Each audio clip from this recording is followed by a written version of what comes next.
What's up everyone, it's me Peloton again, and today I'm going to be showing you my IRL streaming setup, which consists of my IRL backpack, my Sony X3000 action camera, my Jetson Nano running BELABOX encoding unit, plus a whole bunch of modems to make sure we've got enough network redundancy to get the stream live to Twitch. So a lot going on here. I hope that you'll find this interesting and informative if you're considering live streaming to Twitch or YouTube and you're wondering what all does it take to produce a higher quality type of stream. This video should have you covered. If you have any questions about how this all works, great place to ask. Just leave a note in the comments below and I will make sure to get back to you. That's it. Why don't we take a look?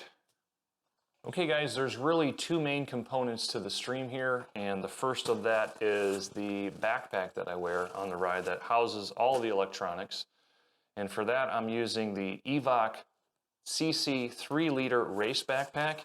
This is essentially a camelback. It's very light, it's very breathable. I don't know if you can see that here, but it's got kind of a mesh backing to it, which just helps circulate air, especially when you're riding on a bike and it's hot in the summer.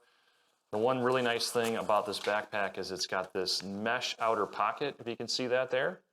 And that's where the electronics go, at least the main brain behind the whole setup, the Jetson Nano running BELABOX. So this is really the first main piece to the whole setup, the EVOC CC 3-liter race backpack.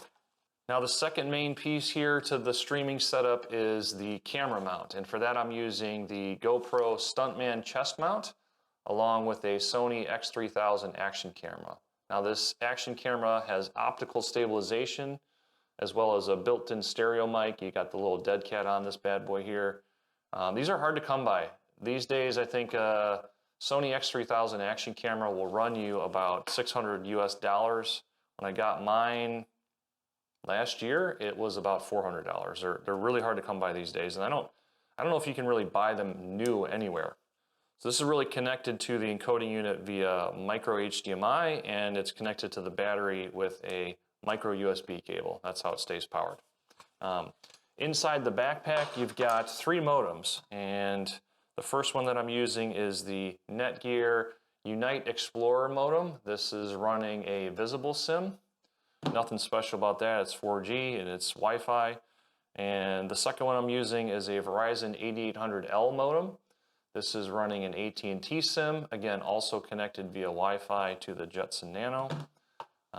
Last but not least, we've got the Netgear Nighthawk M1, and this is a pretty nice modem, but it tends to get pretty hot, so I run it without a battery, and I just power it via USB-C and connects to the Jetson Nano with an Ethernet cable right there. The heaviest thing inside the backpack has got to be the battery. I'm using a 30,000 milliamp hour battery. This has a USB-C port as well as 2 USB-A ports. That's all I need for my setup. USB-C goes straight to the Jetson Nano, and then the 2 USB-A ports power. One goes to the Nighthawk M1 and the second one goes to the Sony X3000 camera. So that's really what's in the bag. Now the brains behind the entire thing right here is the Jetson Nano that's inside the mesh pocket of the IRL backpack. This is a NVIDIA made control board. It's really meant for machine learning and AI applications, but a member of the IRL community wrote his own open source software called BELABOX. He goes by the name of rationalIRL. I'll post a link to his channel in the description below. But essentially, it takes your video feed, it sends it over your modems to a cloud relay server that then encodes and bonds the signal from the modems together to give you like network redundancy, etc. And on a home PC, which is where I send the feedback into, you pull in that stream from the cloud server to then relay that to Twitch.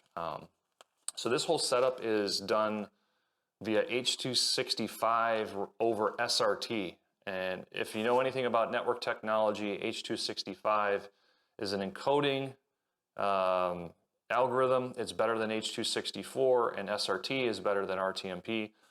Really what that means is you can get a much higher stream quality for the same bit rate with this setup compared to, let's say, H.264 over RTMP. And that's really important for live streams where cell service is a little bit spotty, and it's going to tend to fluctuate depending on where you're riding, especially on a bike, because you're all over the place.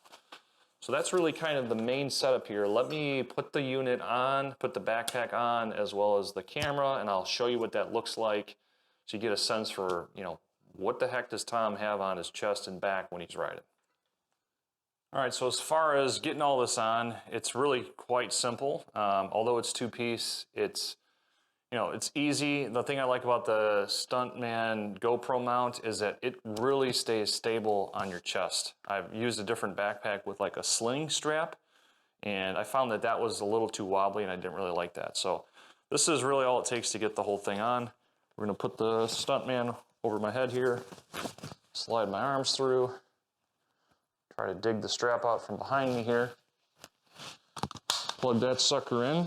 So that's nice and centered in the middle of my chest, and when I'm riding my bike leaned over, camera is facing directly forward. Again, this is optical stabilization, so it's not quite as good as the GoPro electronic stabilization, but it's good. It's really good enough for riding, and the image quality on this camera I find is way better than the GoPros. Backpack, we just go and throw this on like any other backpack. And we got the two cables here. We just connect those into the Sony action camera, easy peasy. And then from there, we plug in the Jetson Nano to the battery, which automatically turns it on.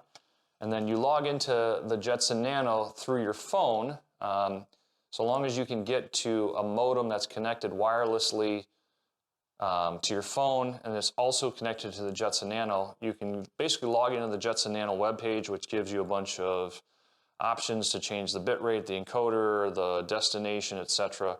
You just hit the start button and away you go. You're now sending your live video feed to a cloud server. We call that the Cloud Relay Server.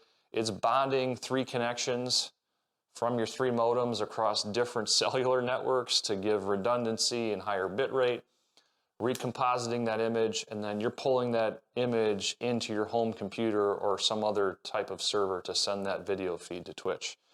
And that's really about it. I know that's pretty simple in terms of what is a fairly technical setup, but once you figure out, it's not too bad. Like I said, if you have any questions on the setup, please drop those in the comments below. And that's really it, guys. That's how I'm doing my live streams. I hope you guys enjoy this content. If you're looking for more, make sure to hit that subscribe button, as well as go and follow me on twitch.tv/Peloton. And that's it. Hope to see you guys on the next ride. Peace.